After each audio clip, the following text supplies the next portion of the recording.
Hello and welcome to Ahval Podcasts, the home of objective, up-to-date and independent reporting on Turkey. Don't forget to follow our reports through social media, on ahvalnews.com or through our mobile app. Let's get started. Welcome to the Ahval Podcast. Today we have Yahya Madra, who teaches economics at Drew University. His research interests include political economy, history of economics, and psychoanalysis. Yahya Hocam, welcome to the program. Welcome. Thank you very much for having me. So this week, long lines formed on the first day of municipal sale points in Istanbul and Ankara on Monday. These sale points said to be about 50 in Ankara and Istanbul for now, providing cheaper fruits and vegetables to consumers. This is kind of a part of the Turkish government's efforts to curb the effects of the soaring produce prices and inflation. Can you tell us how Turkey got this point, why these people are so desperate to get some cheap fruits and vegetables? Well, of course, it's a long story, but if we can start from the most immediate concern here, the inflation in Turkey has been increasing, reaching a structural level, like that is sort of it's really feeding into a process where it became really difficult for the public, that is, especially the working class people and also people with limited income or wage-based income, and especially sections of the population that spend most of their income or significant portion of their income on food and produce, are now being affected quite heavily by the inflationary process. And as a result, and this, we should remind ourselves that for Justice and Development Party, as well as pro-Kurdish, pro-democratic People's Democratic Party, they're both parties whose electoral base is predominantly the poorest sections of the population. So for Justice and Development Party, this section, and to retain this section under their sway, especially until the local elections in 2 months period, is an essential task. So they had to do something about this inflation that is going really the most significantly on the produce side. And these sale points is intended to create a reference for the market. It's an intervention into the market, an ad hoc intervention into the market, so that the price, they could kind of quell the price increase in other shops and groceries and so on and so forth. Why are we in this position? Why the Turkish economy is at the moment experiencing this inflation? And in particular inflation in the produce? It's because Turkish economy is an import-dependent economy, and all production, including agricultural production, depended upon importing energy and also other inputs. And therefore, any deterioration of the currency, which we have experienced in the last year, throughout the last year, is going to impact the costs of all producing entities, including agricultural production entities.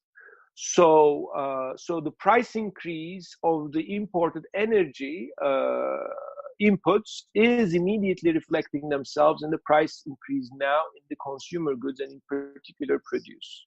So now we are seeing the impact of the currency devaluation that we have experienced throughout the last year. Similarly, of course, because of the costs are increasing so much, today we also received another important piece of data. Industrial production index has again collapsed in the last 3 months. It's kind of an ongoing collapse we're observing. So that means that that side, not only agriculture, but also industrial side is collapsing as well. So that's going to have, we're going to see the effects of it with increased unemployment and perhaps again shortages on other areas, other more manufactured good areas as well. And there would be need to intervene into those areas as well soon enough.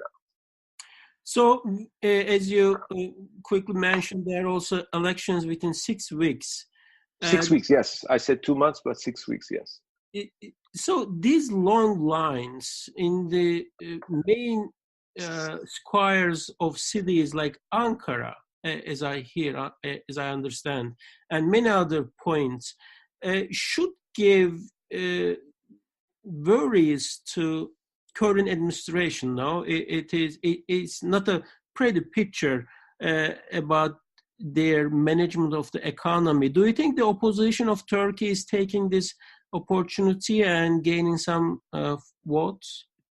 You're correct. These lines are, and these arrangements, the sale points, etc., are an acceptance of the economic crisis, the reality of economic crisis. But I think at this point, not to accept is also very difficult, anyways, for Justice and Development Party and the government. So, therefore, not doing anything, given the real experience of crisis among the larger sections of the population, would have been more disastrous. Now, one thing is that it is possible for Justice and Development Party, at least we can make this as an hypothesis, that people now, especially those who are benefiting, even if there are long lines, especially people who are benefiting from these cheaper groceries, cheaper produce, may be able to, if they are already a Justice and Development Party, may be able to say to themselves, look, even under the period of crisis, this crisis, Justice and Development Party is actually sort of helping us. So yes, they have done something bad, but even that is explained in a certain way in terms of attack by Trump on the Turkish economy or international imperial forces and so on and so forth. So there are kind of strong mythologies that are being circulated to make sense of the economic crisis and displace the cause to nefarious imperialist forces.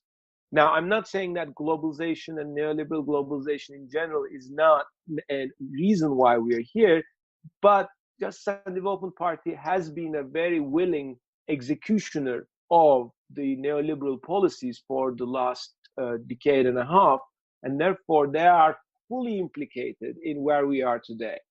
So to say that they're not is to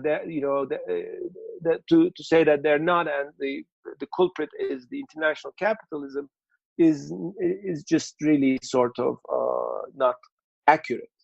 But of course, if the mythology is there, if these sort of fantasies are circulating, strong conspiracy theories are circulating, with that on the one hand, and on the other hand, with the idea that these are really helping, at least for this transitory period of crisis, because people are still perhaps experiencing this as transitory, even though many economists are expecting this to take a while before Turkish economy is actually in anywhere or shape that they were early on, like before the 2008 crisis.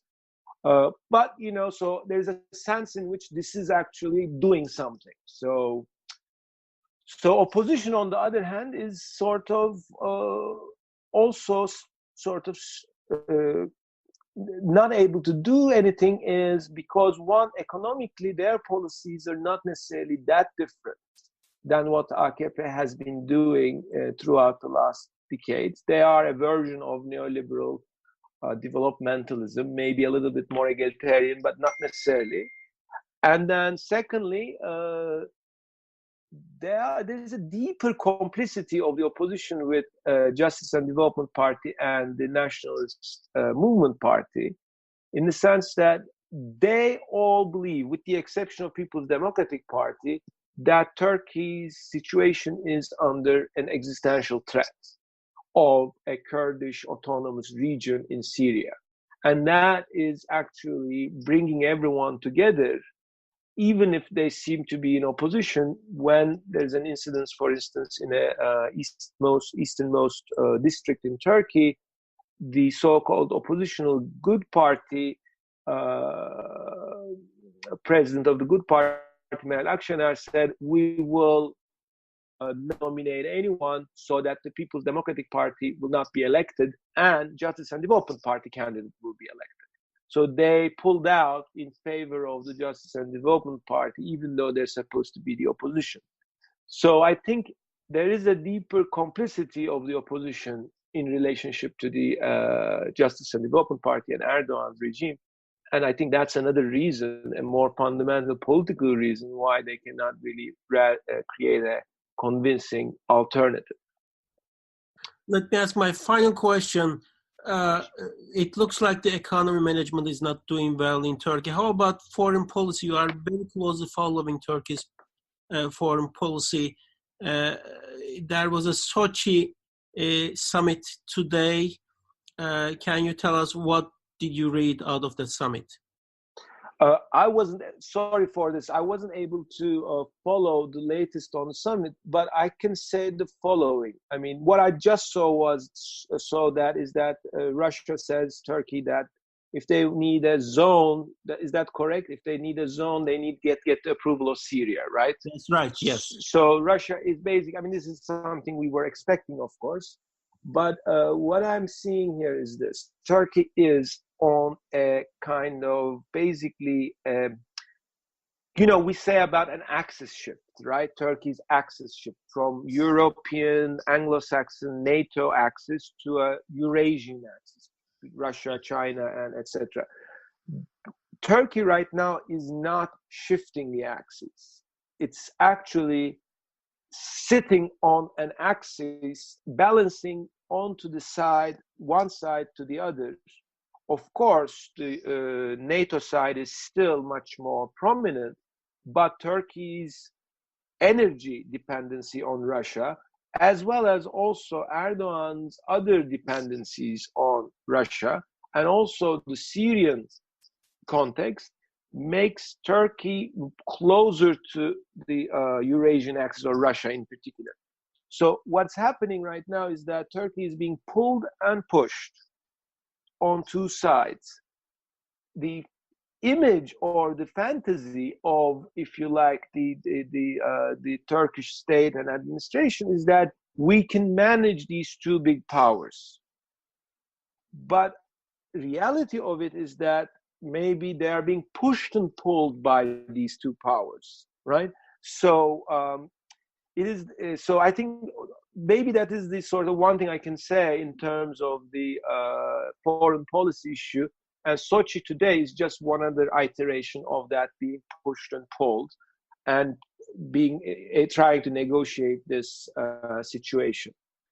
But the economic crisis, we should also remind ourselves, limits Turkey's involvement in Syria as well. I mean, it is not cheap to make 1, 2, 3 invasions, right? Sort of one first with the sort of Tel Abyad, and then not Tel Abyad, the region Jarablus. between what's that? Jarablus, yes, and then Afrin, and now third Idlib, around Idlib, and now a fourth one. I'm not so sure if Turkey has the resources to conduct a very sort of widespread zone in east of Euphrates.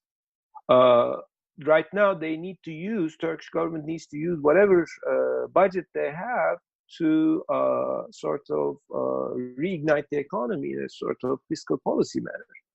So that's an important limitation as well in terms of, I mean, the economy and the foreign policy is going to actually have quite a interaction in the next year or so, it seems. Okay, well, thank you so much for this overview. Thank you. Hope to continue these talks in the future. Thank you very much. Thank you very much for having me.